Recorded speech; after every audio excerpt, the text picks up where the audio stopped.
Now, I would like to share with you some things that I found on these rocks in Inscription Canyon, which is indeed a part of Black Mountain Wilderness on the northwest part of Mount Sinai. So let's first talk about the rock that I call Prophecy Rock.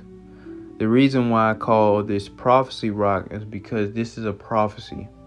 As somebody who's very experienced in reading Hebrew, I can tell when we have the first symbol at the very top, the ayin, or it appears to be an ayin, and the last symbol, which is a kof, it basically lets me know that this is a prophecy, because the first thing ayin means to see, and the last thing kof means the future.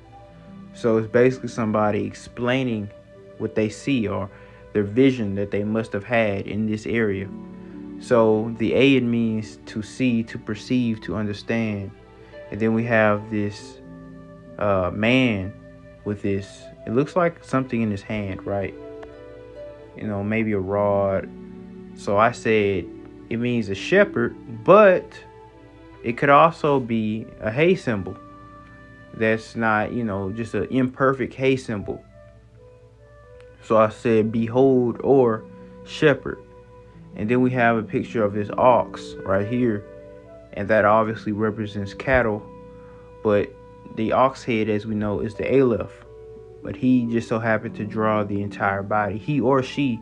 This was a prophecy, by a prophet who wanted to write their mark upon this rock. So when his prophecy comes to pass in this area, people can see and say, oh man, this was a prophet who was here. So it says cattle, and then we see clearly the mem, the oldest form of the mem, which is literally just looks like water. And then we see kof, which means the future. So all together we see, I see shepherds, cattle, waters. But this ain't just regular water. It's great waters in the future. So this prophet walking through the desert had this vision at one point where he sees cattle and people. He's either saying, I see, behold, cattle and water, or chaos in the future. But more than likely he's saying, I see there's going to be shepherds or people. There's going to be a lot of cattle, and there's going to be a lot of water right here in the future. So we have this prophet walking through the desert. He had this vision. He wanted to write it down. This prophet had to have lived before Moses. This had to predate Moses, because this is what happened in the Exodus.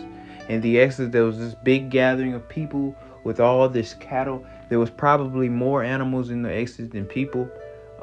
As we know, there's a huge, extensive amount of water that Yah made come out of the rocks. Harper Lake is gigantic, guys. Huge. At one point was the largest body of water in Southern California after the Salton Sea.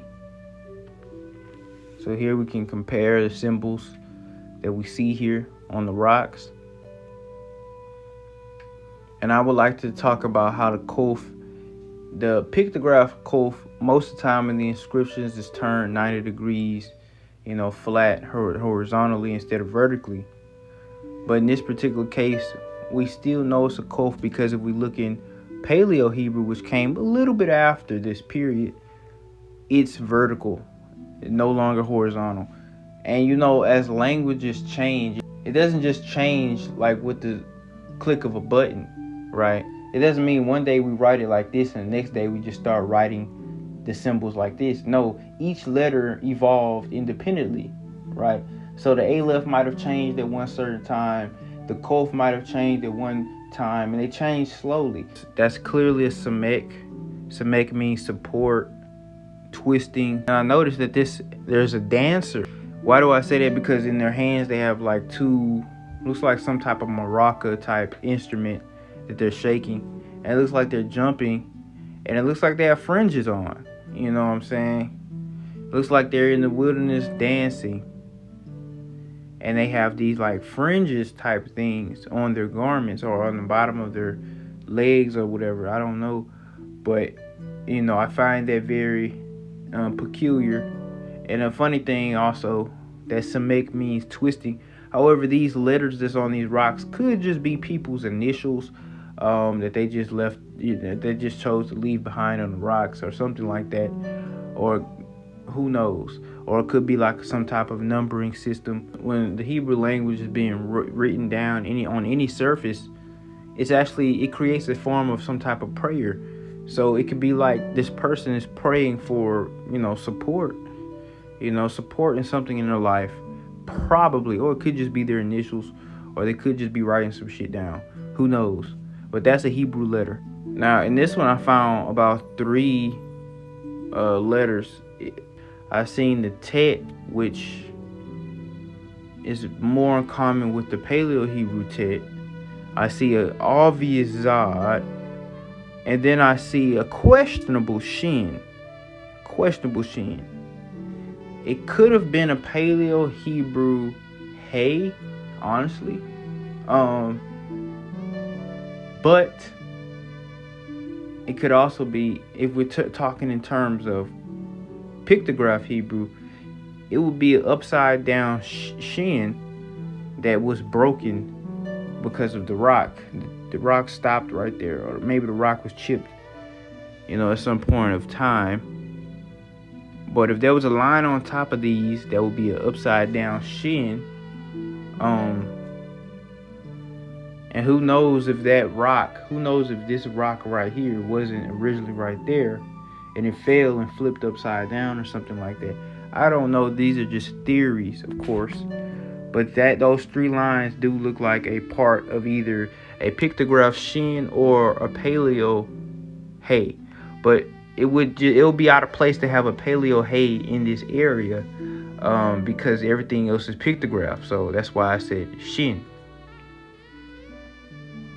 Now, when we look closer at the image, we can see that there is a Tav right here, which represents perfection, a covenant, a promise, or what we would consider today a pinky promise, when you cross the fingers to make that pinky promise. But I will talk about this ram circled in red. I will talk about that in just a second. Now, here's another Samek. It's not perfect, right? But I noticed these Sameks in the area, many of them. And see, nobody can when I do my research, nobody can tell you what these symbols even meant, but I can recognize them as pictograph Hebrew any day. A lot of these were probably made by people that had limited knowledge on the language. So, as you can see, instead of 3 lines, we have 4 in this Samek. They probably just simply made a mistake, or they just were beginning to learn the language. You have to understand, at that time, everybody wasn't as educated in their language as we are today. You know what I'm saying? Only a select few people knew how to read and write, especially at that time where survival was the primary focus in life. Just like if we go back to the prophecy stone, what I understand about this prophecy stone is that whoever wrote it was probably, in a sense, illiterate. They didn't really know how to write the words, so they just stuck with the symbols. Or maybe they did know how to write. Maybe they were very educated, but they didn't want to just sit up here and write all those words out on this rock. Because let me tell you, I want you to one day, I want everybody who's watching this video, one day go up to a rock, chip away at the rock, and just write one letter. You'll realize how difficult it is to take the top layer of the rock off, the oxidation layer of the rock. Take that top layer of the rock off to carve whatever you want to carve into the rock for a picture that will last forever. That's going to take a long time.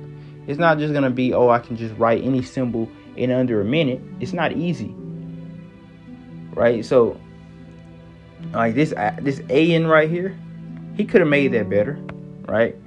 On paper, yeah, it's easy to do it, but on stone, no. Because if you're going to chip away at a rock, you're completely just beating it. You're continually just beating it until you see the coloration change.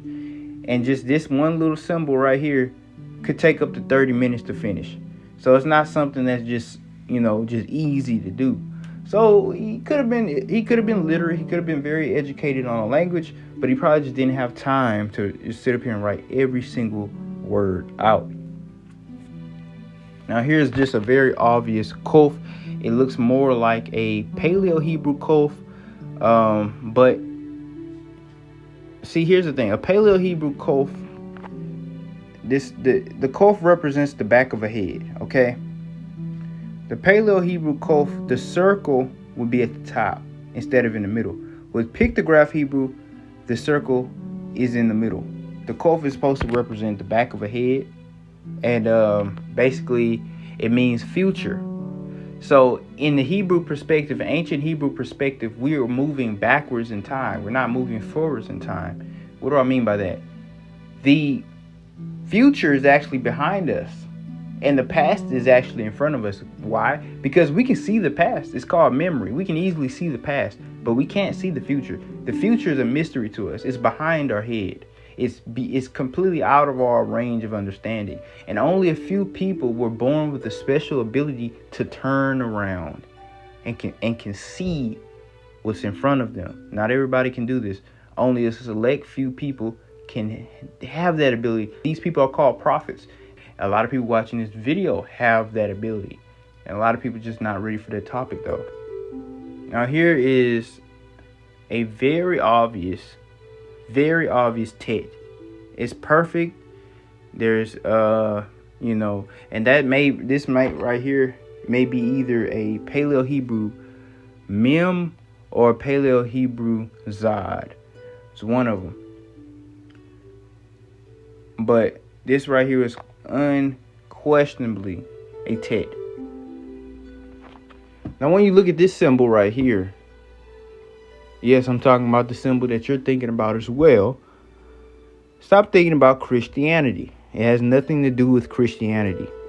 It has everything to do with the Hebrew alphabet, the letter Tav. This was clearly made before Christianity was even a thing. This was a very old drawing. See the crack in that rock? The crack in that rock took place after this symbol was drawn. Okay? Now, I want you to understand that, this is the shape of the Tav, which symbolizes perfection, which symbolizes the covenant. It symbolizes an oath, a promise, right? It's a very important, symbol in general. And in a way, it symbolizes the nation of Yasharal. Stop thinking of Christianity, because the Romans did not even crucify people on crosses. The Romans crucified people on a more of a T-shaped stake. So that's thrown out the window. This is the Hebrew letter Tav, and it represents the covenant. When the Israelites were camped in the wilderness, there was 3 tribes on the north, 3 tribes on the east, 3 tribes on the south, 3 tribes on the west, and that's 12 tribes in the shape of a cross, what we would consider a cross, but really in the shape of a Tav. And Levi was in the middle because there's 13 tribes total. Okay, so with that being said, this symbol right here that we all know and are familiar with is really the symbol of the Tav. It's also the shape of the Israelite camp in the wilderness, and it represents a covenant. It represents perfection. You understand? And if you do any research on Native American mythology, when I say Native American, I'm specifically talking about, the Native Americans that people think of when they say Native American. I'm not talking about our people, right? I'm talking about the other Native Americans. You don't see any crosses. So what's going on? You don't see that symbol in their mythology, right? But when you go into the Hebrew perspective, you'll understand that's a letter. That's the Tav, the symbol of perfection, the symbol of the covenant, a promise, an oath.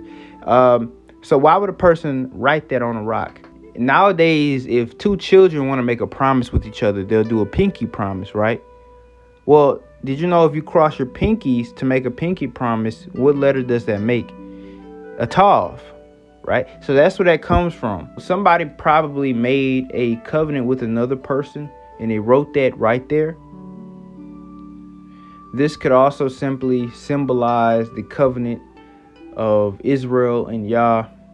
And when we went into captivity, or when we got kicked out of the land, Yah cracked this rock on purpose to let us know that the covenant was broken.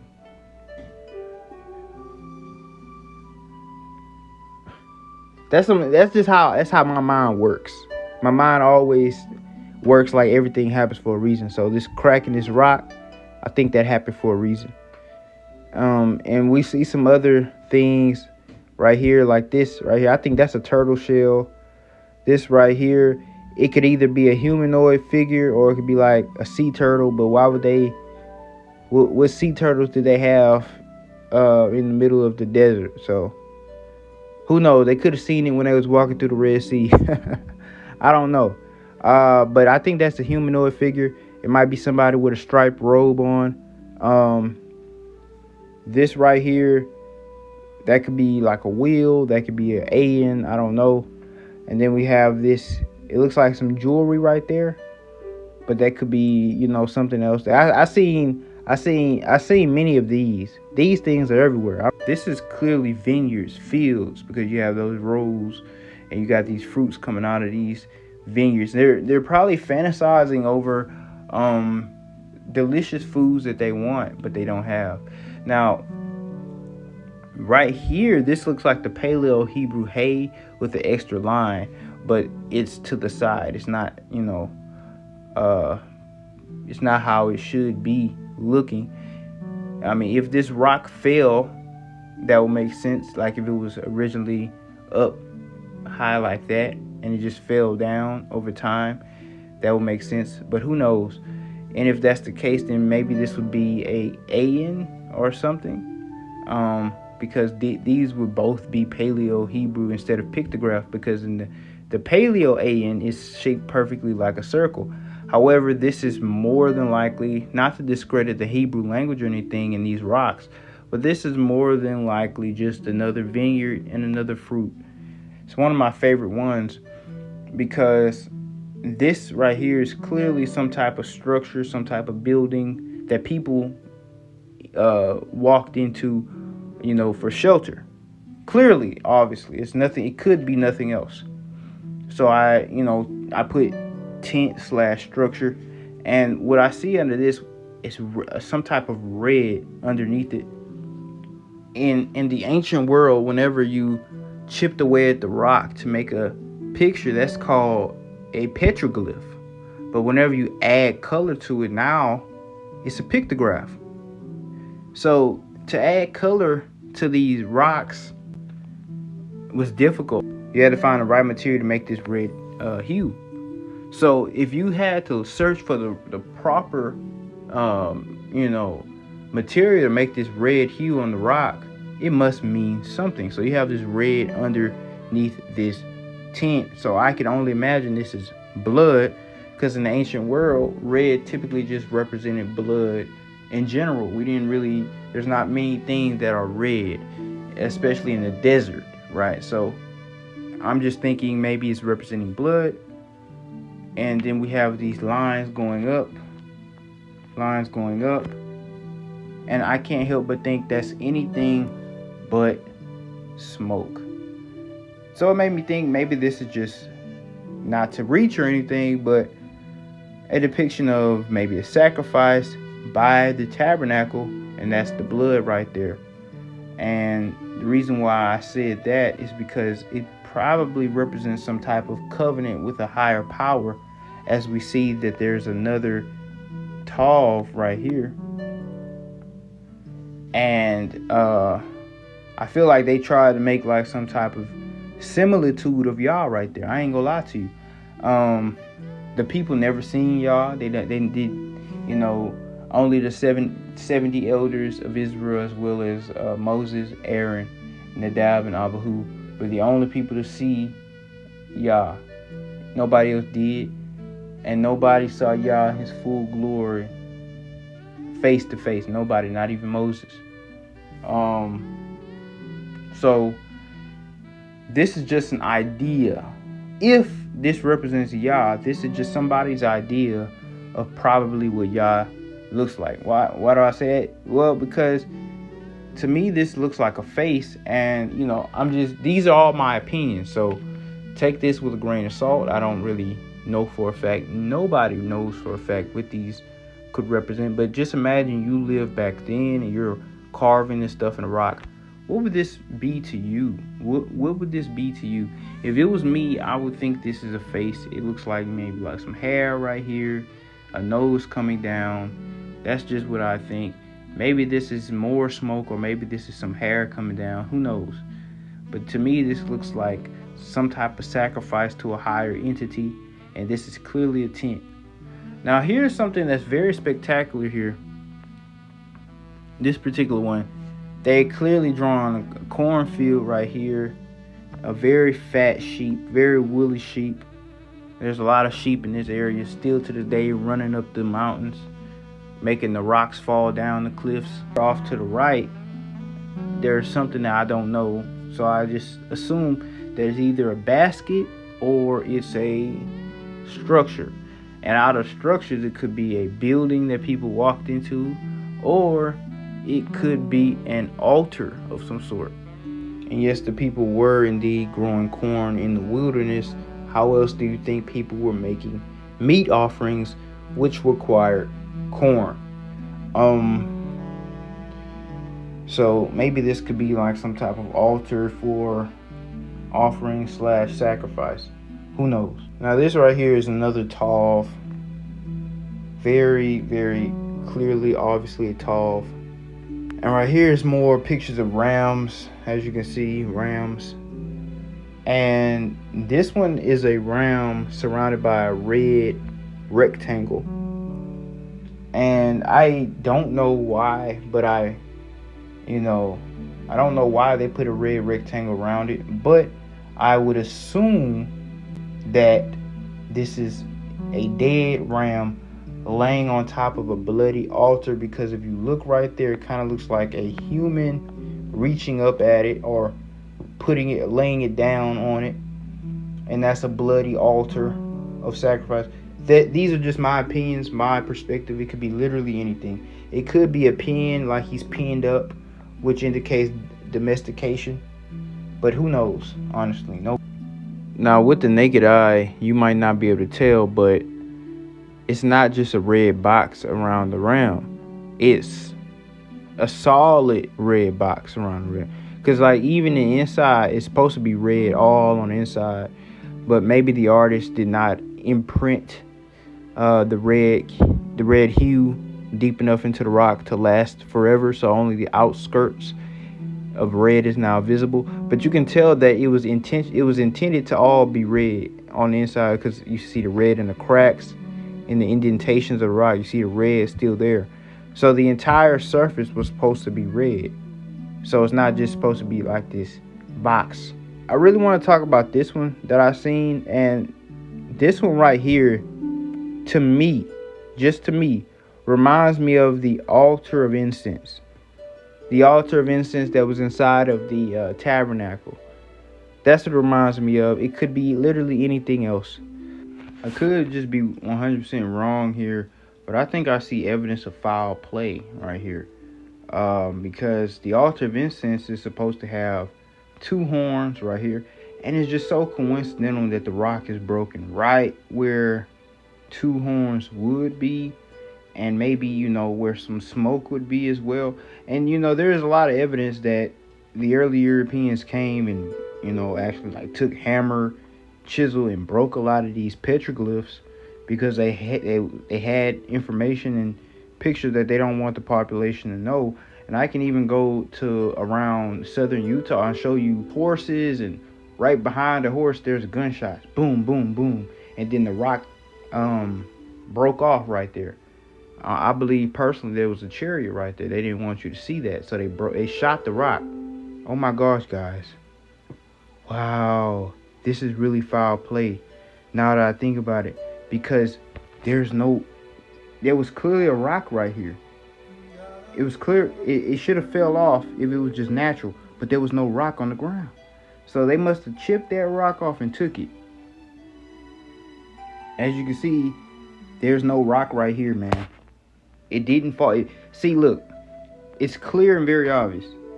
If this indeed naturally fell off, then the rock would still be laying right there, right? But as you can see, there's no rock on that ground at all. So it looks like somebody purposely took hammer and chisel and took that part of the picture off and took that part of the picture somewhere. Because what I think there was 2 horns to the altar and smoke. Because that's the altar of incense. That just confirmed my theory that this is the altar of incense because of the foul play that's clear and obvious.